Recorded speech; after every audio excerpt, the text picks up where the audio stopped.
Hello students, welcome to the Sapna's Homeschooling YouTube channel, and today we are going to learn English workshop and we are going to solve it also. तर विद्यार्थी मित्र मैत्रिणींनो स्वागत आहे तुमचं तुमच्याच लाडक्या सपनाच होमस्कूलिंग या यूट्यूब चॅनलमध्ये. आणि आज आपण children are going to school या पोएमचा इंग्लिश वर्कशॉप बघणार आहोत. कारण मी याच्या आधीचा जो व्हिडिओ आहे तो children are going to school हा केला होता आणि आत्तापर्यंत आपण children are going to school या पोएम पर्यंतचे म्हणजे 1.5 पर्यंतचे सगळे व्हिडिओज केलेले आहेत आणि त्याची लिंक मी डिस्क्रिप्शन बॉक्समध्ये टाकते आहे. तर तुम्ही नक्की व्हिडिओ बघा म्हणजे तुमचा अभ्यास आणखीन छान होईल. आज आपण हे वर्कशॉप सोडवायला घेऊयात. पोएम तर आपली शिकून झालेली आहे, खूप छान पोएम आहे ही. आणि या वर्कशॉपला सुरुवात करण्या अगोदर जर तुम्ही सपनाच होमस्कूलिंग या चॅनलला नवीन असाल तर प्लीज हा चॅनल सबस्क्राईब करा, बेल आयकॉन दाबा. तर सगळ्यात पहिला आहे आपला जो वर्कशॉप सोडवताना की रीड द पोएम अलाउड. की या पोएमचा अर्थ तर आपण समजून घेतला, पण ती पोएम आपल्याला अलाउड म्हणजे मोठ्यानं व्यवस्थित म्हणता यायला पाहिजे. So let's start to sing this poem loudly. Children are going to school आणि प्रॉमिस माझ्या सोबत ही कविता म्हणायची तुम्ही. मी म्हटलं की माझ्या मागे म्हणायचंय. Morning light spreads over the अर्थ. Once again the sky bows its head in respect, for children are going to school. The sun after his morning dip in river, dressed up in his golden muslin turban, waits and smiles on one side of the road, for children are going to school. Through the green topped branches, breezes sing their songs of blessings. Fragrant flowers awaken the sleepy roads with their melodies. At the corner of the lane, the people in his lush deep foliage waves his hand, for children are going to school. Angels of light have set out. Every road is agleam. At this hour, every particle of the earth throbs like a mother's heart. Time sitting on an old roof flies pigeons in the sky. For children are going to school. Translated from बच्चे school जा रहे हैं by Nida Fazli. So we have sung nicely this poem and loudly. Okay. So let's move towards the second question. But if you want the translation of this poem, I have already did it. म्हणजे या कवितेचा अनुवाद जो आहे मराठी अनुवाद तुम्ही आधीच केलेला आहे. तर तुम्ही हा व्हिडिओ नक्की बघा म्हणजे तुम्हाला ही कविता समजायला मदत होईल. आणि हा वर्कशॉप सोडूया. तर दुसरा प्रश्न आहे find at least 2 things from the poem that show the following. आपल्याला 2 असे शोधायचे आहेत. काय शोधायचे बघा. It is early morning, the atmosphere is pleasant. म्हणजे आपल्याला अशा काही गोष्टी शोधायच्या की ज्या आपल्याला दाखवतील की ही सकाळची वेळ आहे आणि ॲटमॉस्फिअर प्लीजंट आहे. याचा आन्सर लिहून घ्या. Morning light spreads over the earth. Early मॉर्निंगची खूण आहे ही. Breezes sing their songs of blessing. Atmosphere pleasant. Fragrant flowers awaken the sleepy road. ही पण अर्ली मॉर्निंगचीच वेळ आहे. Angels of light have set out. Every road is a gleam. ते हे सगळ्या काय आहेत की the early morning and the atmosphere is pleasant ह्या लाईन्समधून आपल्याला कळतंय. थर्ड क्वेश्चन बघूयात. अपार्ट फ्रॉम द चिल्ड्रन, मुलांपेक्षा no other human being are mentioned in this poem. या कवितेची खासियत अशी आहे की या कवितेमध्ये फक्त मुलांचा उल्लेख आहे. बाकी कोणत्याही माणसाचा, बाईचा, आईचा, वडिलांचा कोणाचाही उल्लेख नाही, फक्त मुलांचा उल्लेख आहे. However, many natural elements are shown to act like a persons. म्हणजे याच्यामध्ये माणसांचा उल्लेख नाही, फक्त मुलांचा आहे. पण याच्यामध्ये असे काही गोष्टी आहेत ना की जसं की नैसर्गिक गोष्टी ह्या माणसांसारख्या ऍक्ट करतायत. Right. What each of them does. आता यातले प्रत्येक जण जसं की the sky, the sun, breezes, fragrant flowers, the people, every particle of the earth, हे सगळे माणसांसारखं नेमकं काय ऍक्ट करतात ते बघूयात.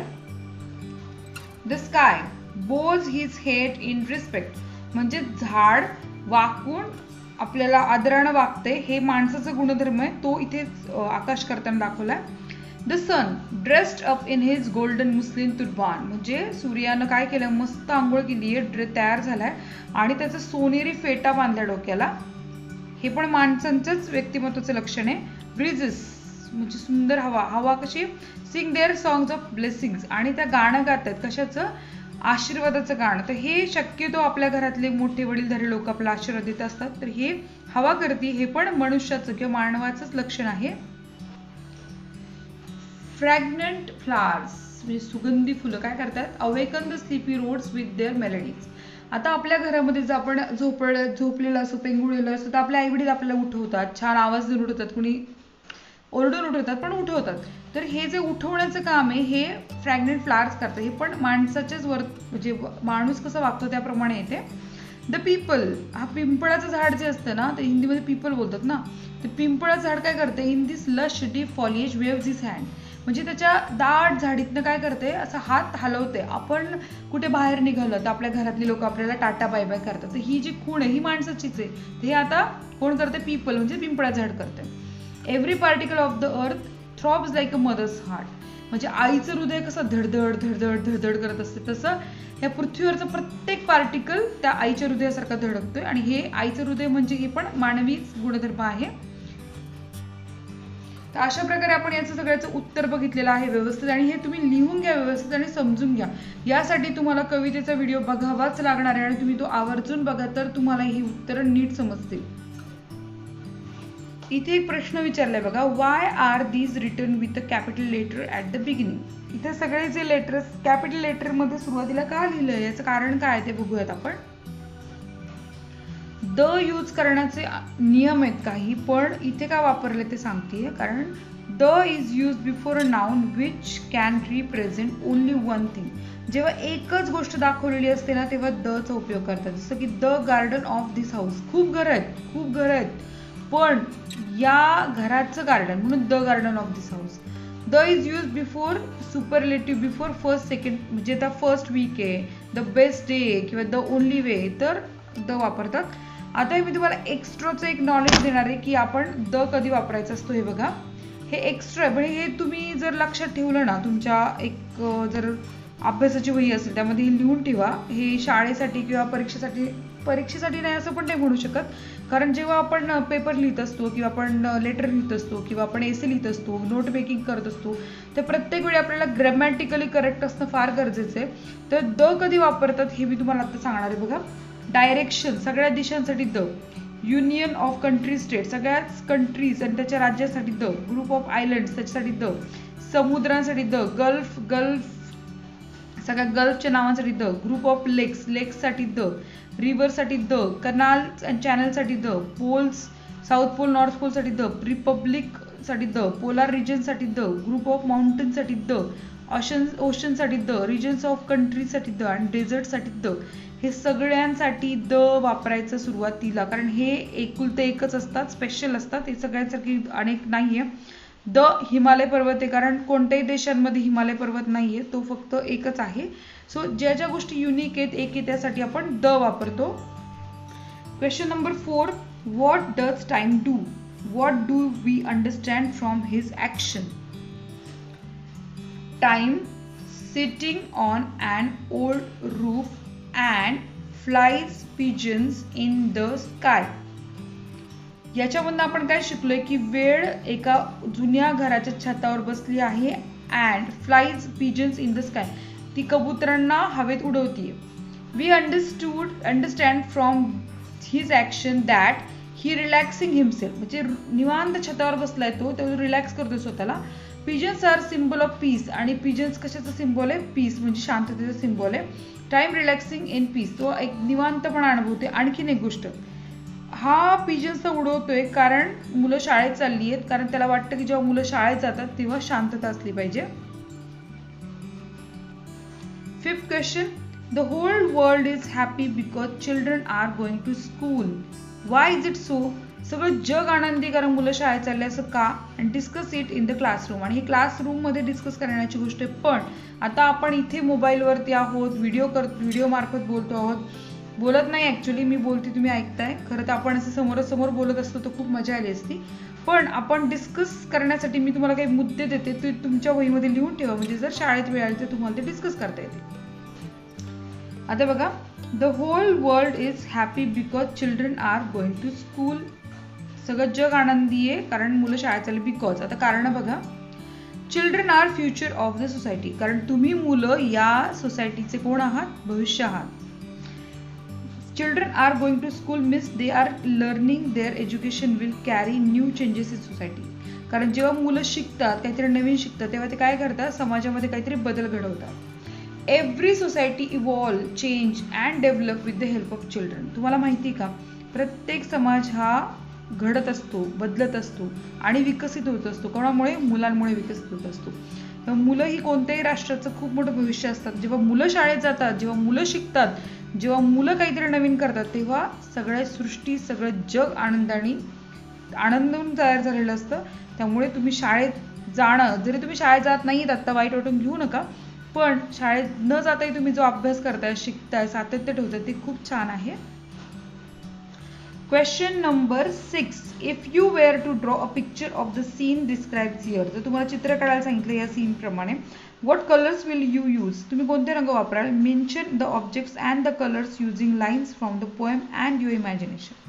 आता यातले ऑब्जेक्ट घ्यायचे किंवा लाईन्स घ्यायचे कवितेतल्या आणि तुमचं इमॅजिनेशन पण वापरायचं. काय इथे बघा, morning light, red, orange, blue, yellow, green, black, white हे कलर घेऊ. तुम्ही याच्यापेक्षा कोणते वेगळे घेणार असाल तर वेगळे कलर सोबत घ्या.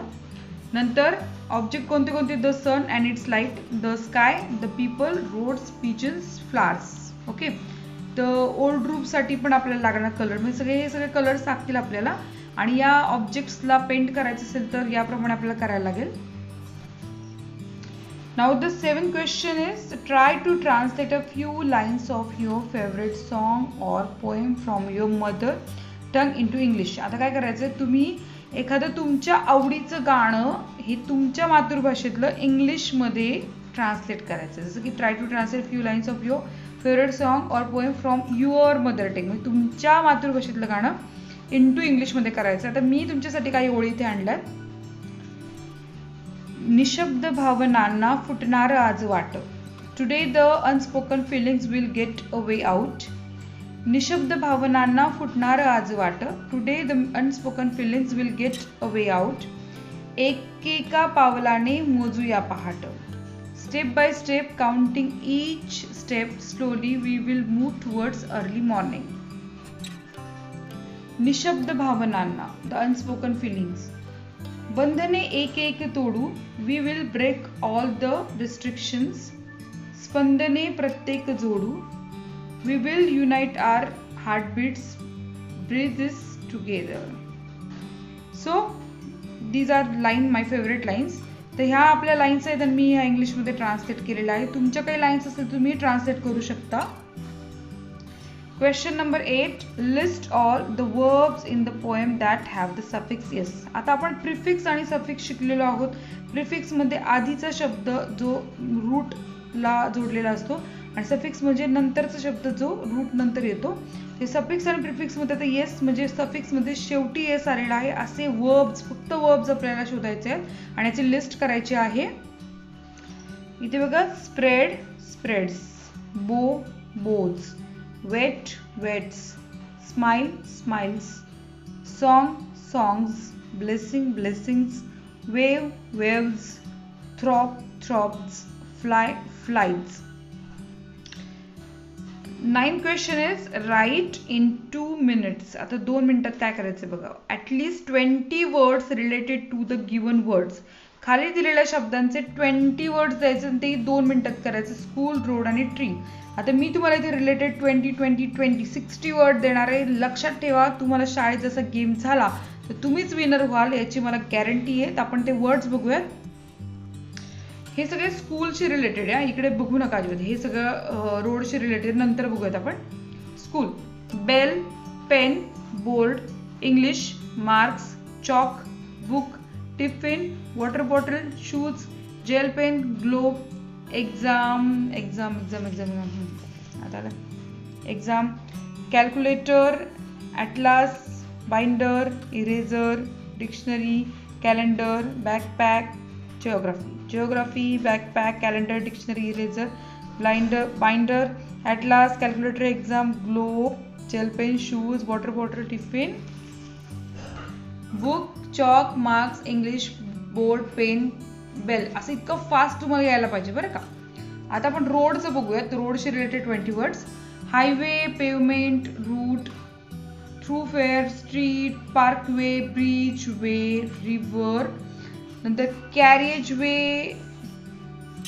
Trail, track, gravel, footpath, gravel, railway, bus, line, expressway आणि जंक्शन. ट्रीशी रिलेटेड बघा words. Forest, wood, shrub, bark, birch, plant, water, pine, oak, trunk, evergreen, beech, silver tree, leaf, bamboo, canopy, white, mangrove, carbon dioxide, ash आणि fruit. तसे याचे 20 words आहेत. आता इथे बघा toe, 2 minutes of oral work. Tell words beginning with each letter of the following words. आता याचे following वर्डचे beginning. Example, time. आता हा शब्द आहे time. T for tea, I for ice cream, M for mouse, E for engine. तसं light, अर्थ, turban, sleepy, pigeons आपल्याला करायचं आहे. आता मी तयार केलंय, मी तुम्हाला दाखवते, तुम्ही बघून घ्या एकदा, त्याप्रमाणे तुम्ही करा.